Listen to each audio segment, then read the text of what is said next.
Nselmilkom telespettaturi u semmija ta' net-television FM il-għaddit ġimgħa aħna din magħkom bil-programm ieħor il-vuċi tiegħek. Il-ġimgħa l-oħra konna Strasburg u din il-ġimgħa qegħdin fi Brussell se jkolli 3 intervisti qosra ma' 3 MPs tal-Partit Nazzjonalista David Casa, Roberta Mezzala u Francis Damid-Demek. Miegħi fl-ewwel studio għandi lil David Casa. David, nsellimlek. Nsellimilek Matthew, nsellem ukoll it-telespettaturi u l-semmija kollha tagħna. Il-ġimgħa l-oħra konna tkellimna ftit daqsxejn dwar il-ħidma tiegħek fuq il-direttiva tal-work-life balance, bilanċ bejn il-ħajja u x-xogħol. Naf li din il-ġimgħa kellek it-tieni laqgħa f'dak li huma msejħin bħala trilogues fejn iltaqgħu mal-Kummissjoni u l-Kunsill.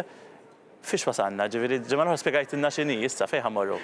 Naturalment jiena qiegħed fi stadju ta' negozjati u allura ma nistax ngħid eżattament x'qed ninnegozjaw bħalissa, però li hu żgur huwa illi jidher li se jkun hemm ftehim dwar drittijiet ġodda li se nagħtu lill-ġenituri biex ikollhom iktar ħin mat-tfal tagħhom.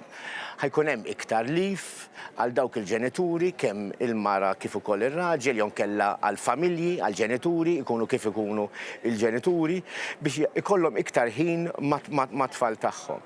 Ħajkun hemm ukoll il-possibilità li wieħed jirranġa biex ikollu ħin flessibbli biex jirranġa u kemm jaħdem u kemm qatta ħin. Ma ħafna familji l-ikbar challenge kif ħajbilanċaw il-ħin. Naturalment, irridu noqogħdu attenti wkoll, però u hawnhekk qiegħed naħdem ħafna biex dan il-peace ma jkollux impatt ħażin fuq il-negozjanti żgħar. Naturalment irridu naraw kif se nagħmlu għadi, imma donnu jidher illi kemm il-Kunsill u kemm il-Kummissjoni qegħdin jifhmu illi dawn id-drittijiet huma importanti, dawn id-drittijiet ġodda. Jiena naħseb illi din id-direttiva għandha tkun waħda mill-iktar direttivi importanti li kellu qudiemu il-Parlament ma ngħidx f'dawn il-5 snin, imma naħseb ukoll tul il-15-il sena illi fil-Parlament Ewropew. Nħossni naturalment onorat illi deputat minn Malta, deputat minn l-iżgħar pajjiż fl-Unjoni Ewropea għandu dan l-inkarigu illi jassigura sistema li jassigura li din id-direttiva tolqod mod pożittiv ħafna lil familji Maltin u naturalment lil familji tal-Ewropa kollha. Jalla l-ispirtu illi fih il-bieraħ kellna it-tieni trialog, it-tieni laqgħa bejn l-istituzzjonijiet kollha dan ikompli fil-ġimgħat li ġejjin jekk Alla jrid sa Diċembru forsi nkunu lħaqna dan il-ftehim illi ikun ftehim storiku. Mhux biex nerġa' nsaqsik fuq din it-tema. Storiku mhux biss ma naturalment kif għadlek storiku għall-ġenituri kollha, għall-familji kollha fl-Unjoni Ewropea u naturalment għal Malta wkoll. Aħbar pożittiva ovvjament li għedek kif għaddejtilna, però issa se nkellmek dwar xi ħaġa jien ma niddiskrivix pożittiva ovvjament. Din il-ġimgħa kulħadd f'Malta se jkun qed jitkellem dwar sena mill-qtil tal-ġurnalista Daphne Caruana Galizia 16 Ottubru tas-sena li għaddiet sena. Forsi f'pajjiżi oħra fejn ġraw affarijiet simili tibda tisma' dwar investigazzjonijiet ħiel minn seta' kien il-mandant wara dan il-qtil, però f'Malta tisma' bis-silenzju għaliex ma nafux għadna. Kemm se nibqgħu għaddejjin din l-investigazzjoni li qatt ma nafu xejn dwarha? Rridu naħdu dan il-kuntest f'ambitu Ewropew l-ewwel naħseb illum pereżempju fil-Kumitat tal-Affarijiet tax-xogħol qasam soċjali għamilna minuta silenzju għal 3 ġurnalisti li sfortunatament inqatlu fl-Unjoni Ewropea tul din is-sena. Ġurnalisti li 3 li huma kienu qegħdin jinvestigaw korruzzjoni. Naturalment Daphne tolqotna iktar mill-viċin lilna għaliex Daphne kienet ġurnalista Maltija u ma rridux ninsew li meta nqatlet Daphne kienet qiegħda tesponi korruzzjoni fl-ogħla livelli tal-Gvern Malti.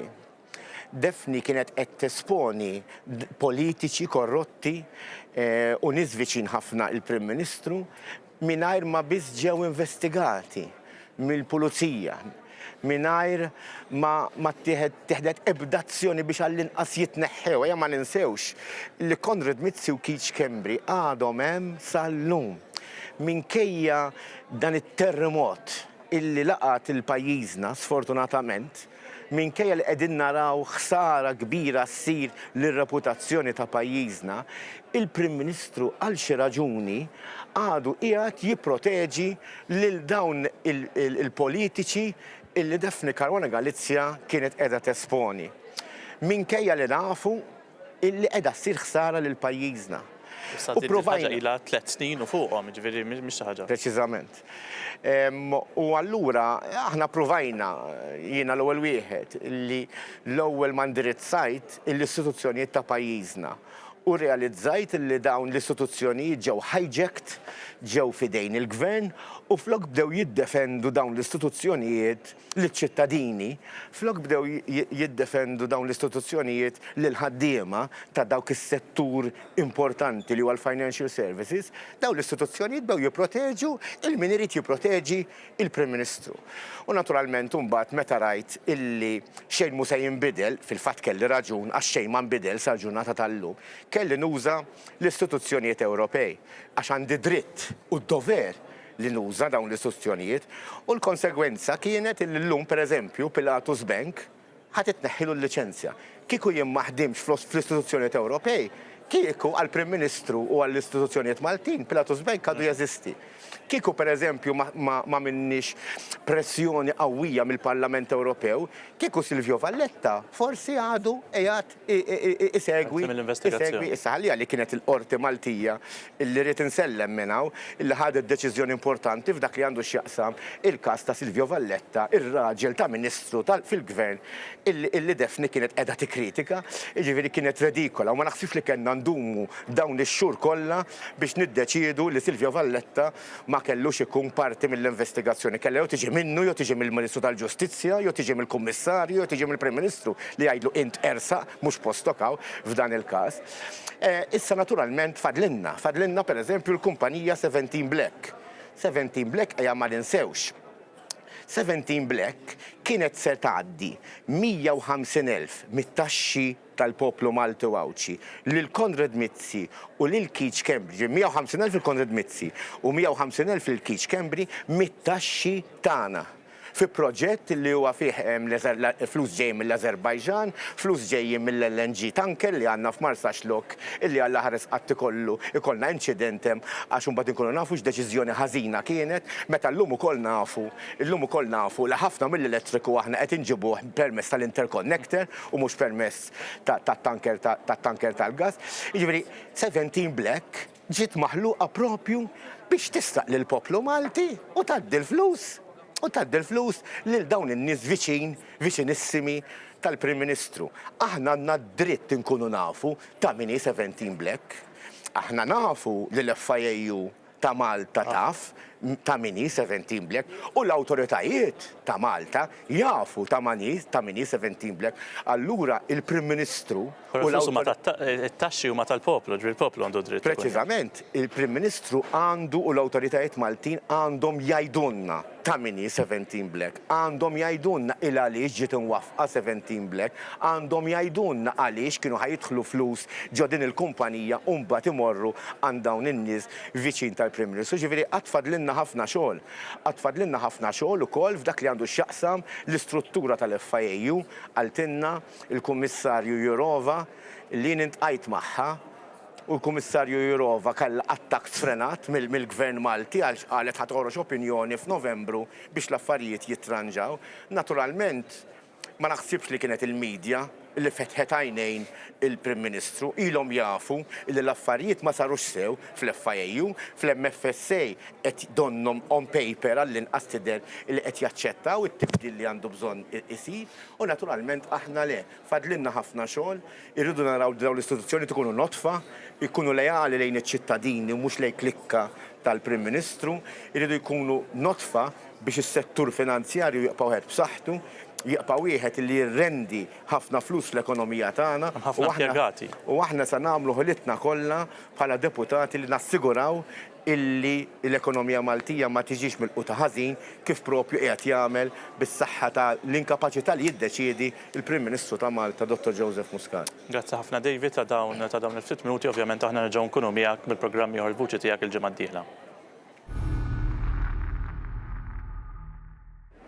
Ma nastanna l-MP tal-Partit Nazzjonalista, Roberta Mezzola. Roberta, ħizgutu diversi suġġetti, ma nistawx ma nibdewx b'dak li ġara fil-weekend l-għadda.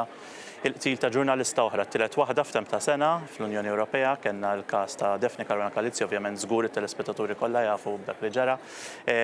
Il-każ ta' Slovakkja u issa l-qtil tal-ġurnalista Viktorja Marinova fil-Bulgarija. Forsi titkellem sa dat tielet każ ħanibqgħu għaddejjin qisu xejn mhu xejn il-Parlament Ewropew x'ha jagħmel dawn il-każijiet. L-ewwel nett tkompli tkun ta' dieqa għalija li waħda minn dawk il-pajjiżi, wieħed minn dawk il-pajjiżi li huma msemmija f'dan il-repertwar negattiv immens hemm Malta. Jiena nixtieq li kieku qiegħda f'sitwazzjoni fejn nista' nħares lejn pajjiżi oħra u nħares lejn tiegħi u ngħid li f'Malta u fil-pajjiż tiegħi m'hemmx diffikultajiet u m'hemmx problemi, imma r-realtà hija differenti. U allura l-oġġettività tonqos u tħoss id-dieqa għax tkun tmisset lilek, tkun misset il-pajjiżek.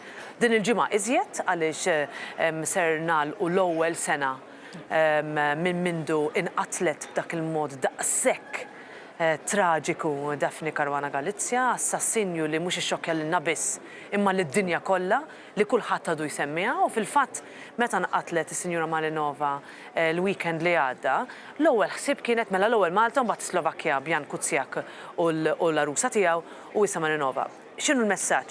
Li jekk inti llum fl-Unjoni Ewropea ġurnalist li qed tinvestiga il-frodi, il-korruzzjoni, il-kriminalità, inti illum m'għandekx protezzjoni fl-Unjoni Ewropea u dik hija xi ħaġa li lili tinkwetani ħafna aħna għalfejn tħallna fl-Unjoni Ewropea għaliex ridna standards ogħla, ridna li l-valuri li jaqduna kollha jiġu protetti u drittijiet tagħna ikunu mħarsa.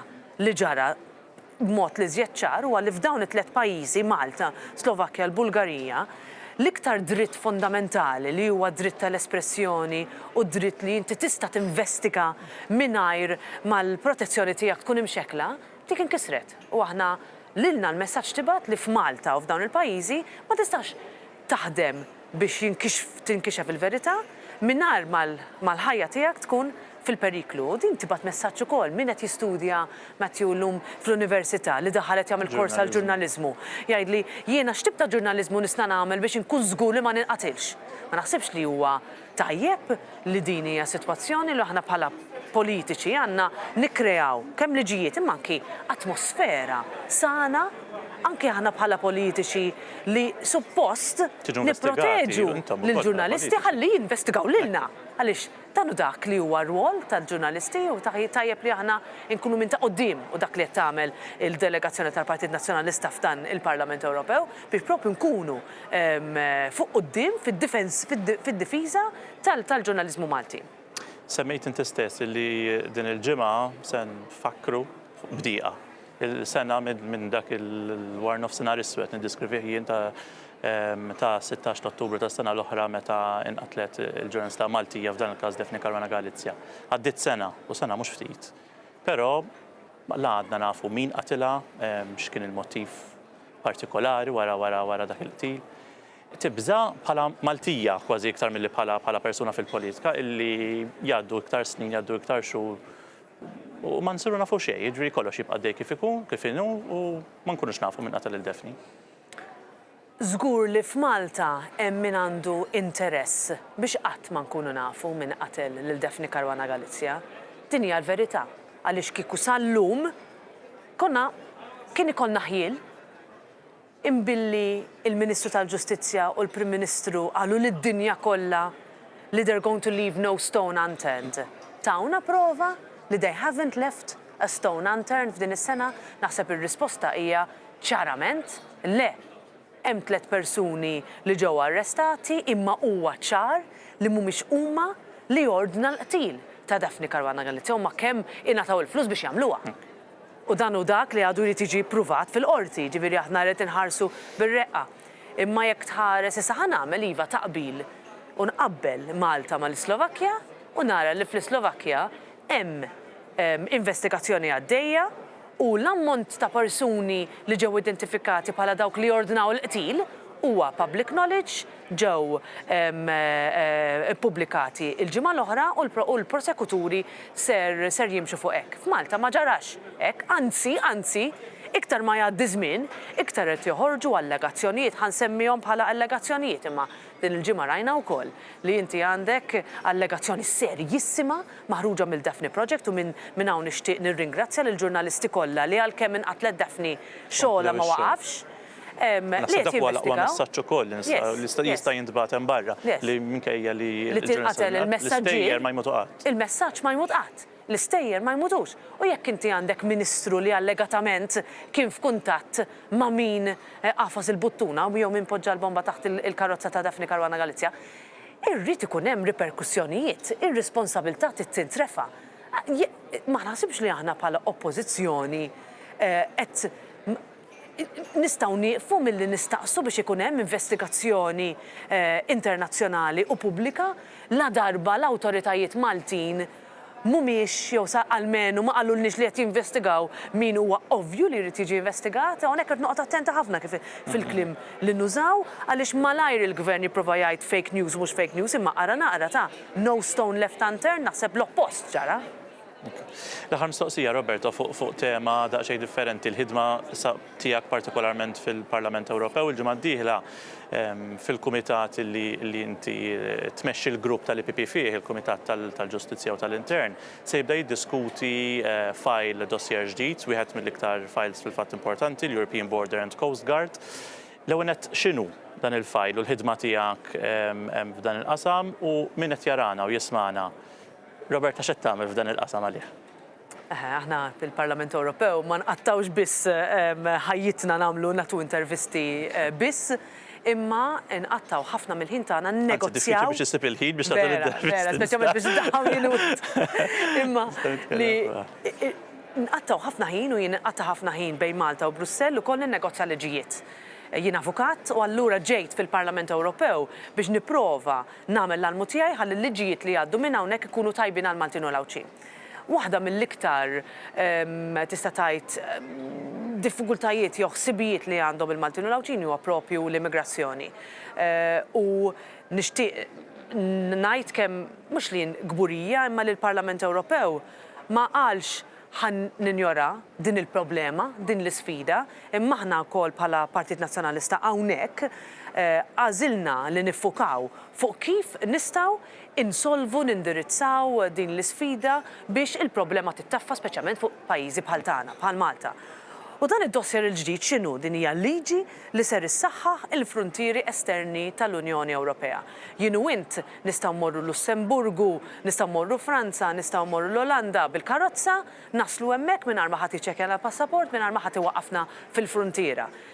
Aħna nibbenefikaw minn dak id-dritt għaliex propju il-fruntieri esterni huma b'saħħithom. Imma mhux biżejjed.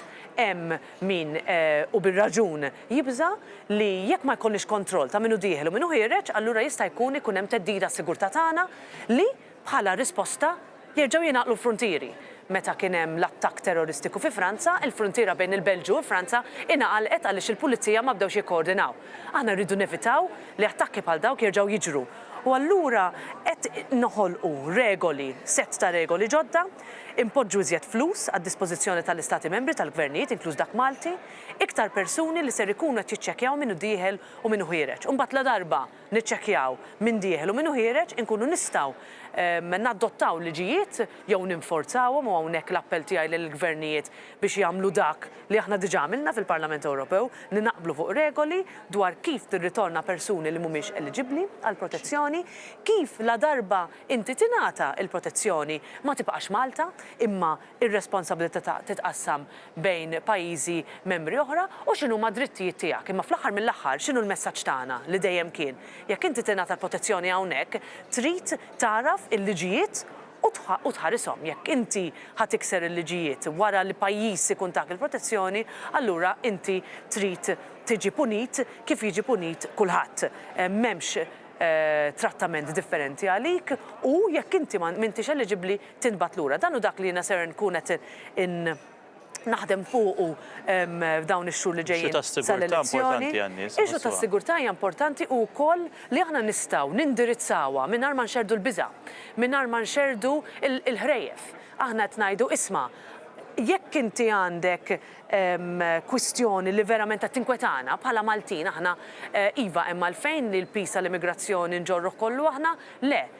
Għanna namlu l-almu tagħna biex jekk hemm it-tfal qed jerqu fil-baħar insalvawhom, iva, imma la darba insegwu l-liġijiet Ewropej u internazzjonali, allura l-istati membri l-oħra jridu jgħinu lilna. Dan hu dak li aħna dejjem għamilna, ma again sta għal Joseph Muscat u sħabu biex jilħqu dak il-ftehim f'termini ta' leġiżlazzjoni fil-Kunsill tal-Ministri. Hawnhekk fil-Parlament Ewropew irnexxielna u lħaqna l-ftehim tagħna.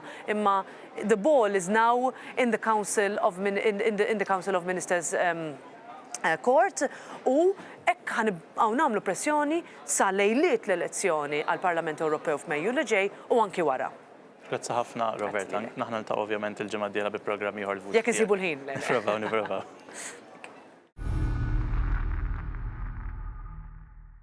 Magħna issa kif qedtilkom għandna l-MEP Francis Zammid-Demek, għandna ftit minuti wkoll niddiskutu dwar il-ħidma ta' Francis Zammid-Demek hawnhekk fil-Parlament Ewropew, però anke f'pajjiżna. Francis, din il-ġimgħa kien hawn vot importanti ħafna fil-Kumitat tal-Midja, kumitat li inti membru tiegħu, vot partikolari dwar il-liġi tal-whistleblowers. Naf li interessat numru ta' proposti li anke ġew adottati.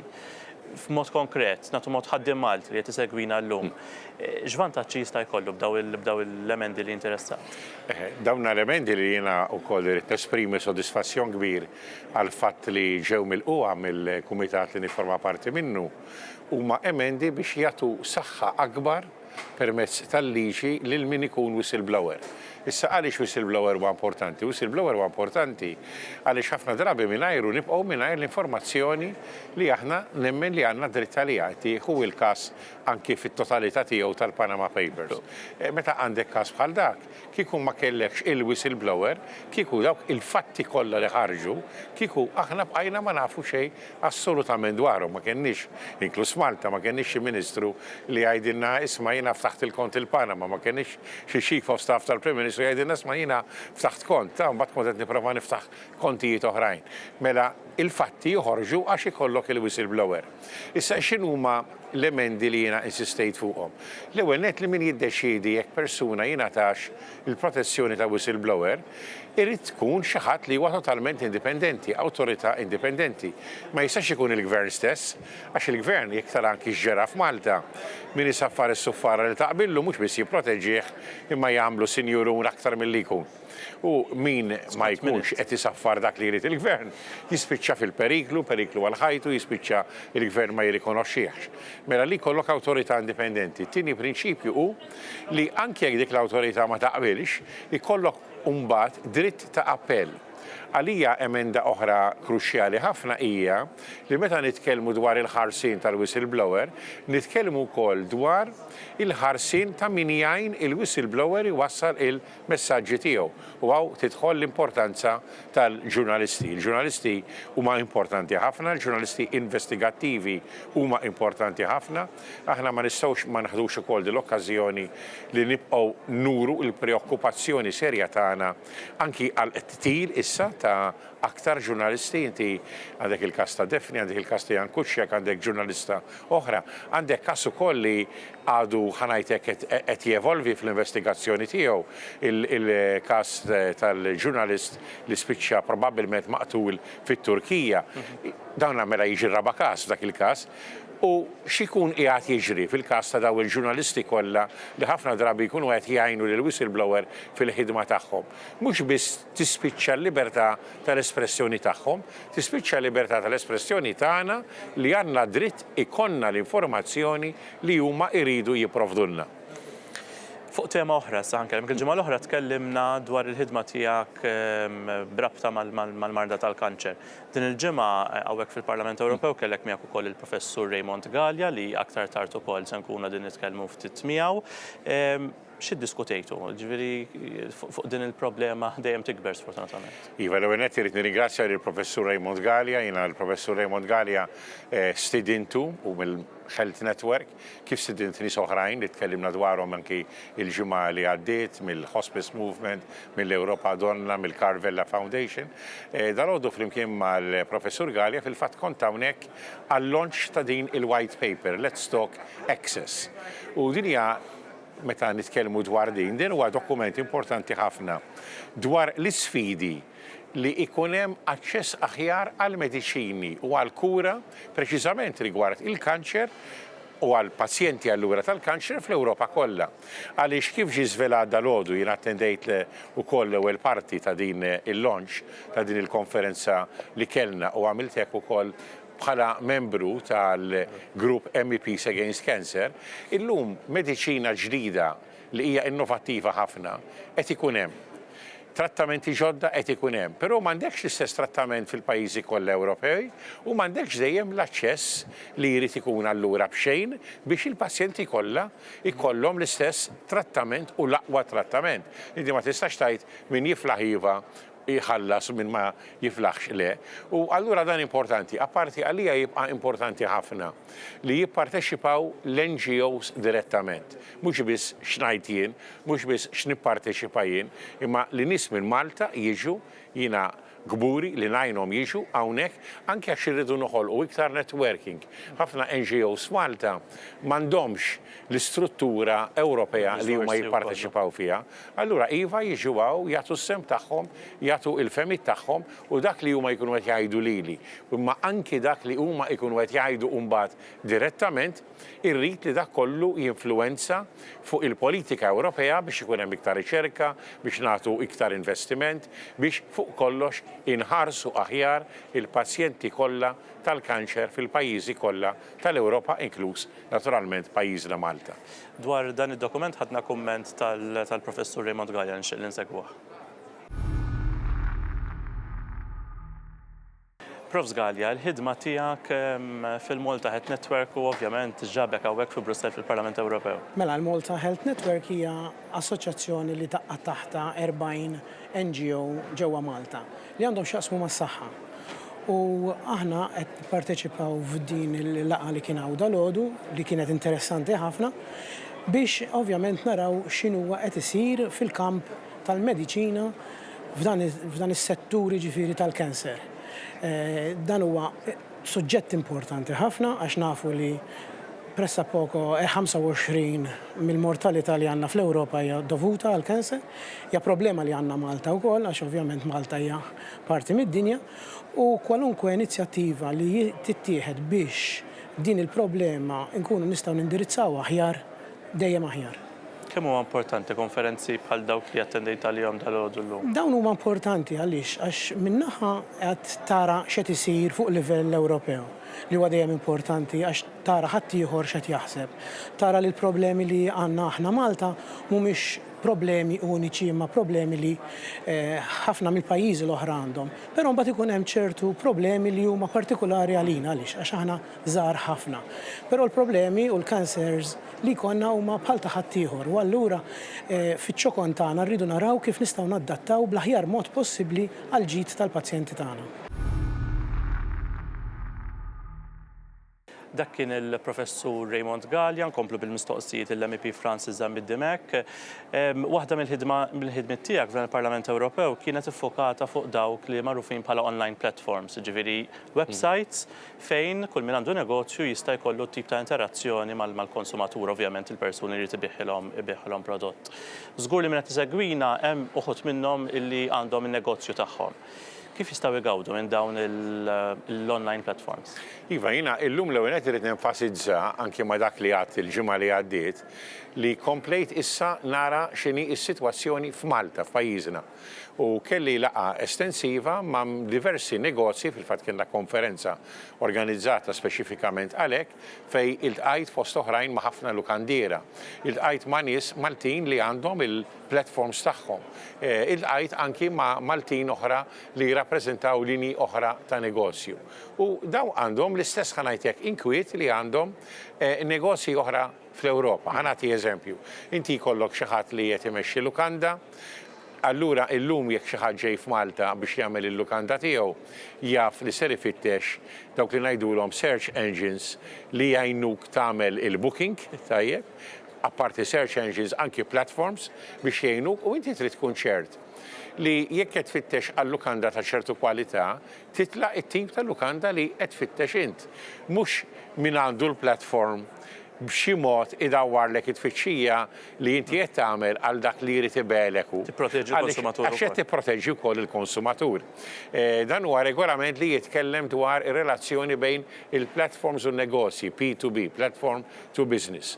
Irridu regoli ta' aktar trasparenza, aktar ċari, regoli li nkunu nafu għaliex meta qed tagħmel tfittxija fuq l-internet min jitla l-ewwel, min jitla t-tieni, min jitla t-tielet, min jitla r-raba', x'inhuma l-kriterji li jużaw il-pjattaformi, x'inhuma l-kriterji li jużaw is-search engines. Għandek sitwazzjonijiet oħrajn ikollok xi ħadd qed jipprovdi servizz u f'daqqa waħda minn qed jgħinu fuq il-platform jgħidu le s-servizz tiegħek ma jistax jibqa' hawnhekk online. Ikun hemm raġuni valida, ikun hemm xi każ ta' abbuż, jew hekk mingħajr ma jagħtu raġunijiet. U allura iva dan huwa regolament importanti għaliex meta inti tirregola aħjar kif in-negozji, inkluż in-negozji f'Malta, jaħdmu ma' search engines, jaħdmu mal-pjattaformi, qed inħarsu l-konsumatur iżjed, però qed ngħinu wkoll li ikun hemm f'dik li tissejjaħ illum l-ekonomija diġitali sistema ħafna aħjar u ħafna iktar ċara kif titħaddem u bekk dan huwa settur ekonomiku importanti li allura jkun hemm iktar fiduċja fih u allura jikber iktar għal ġid ta' kulħadd. Grazzi ħafna l-MP Francis Damid-Demek, bekk aħna ġejna fit-tmiem programm ieħor bl-isem il-vuċi tiegħek infakkarkom li nkunu magħkom nhar is-Sibt li ġej nerġgħu wara l-aħbarijiet tas-sitta fuq Net FM u fit-8 fuq Net Television. Sa dak in-nhar insellmilkom.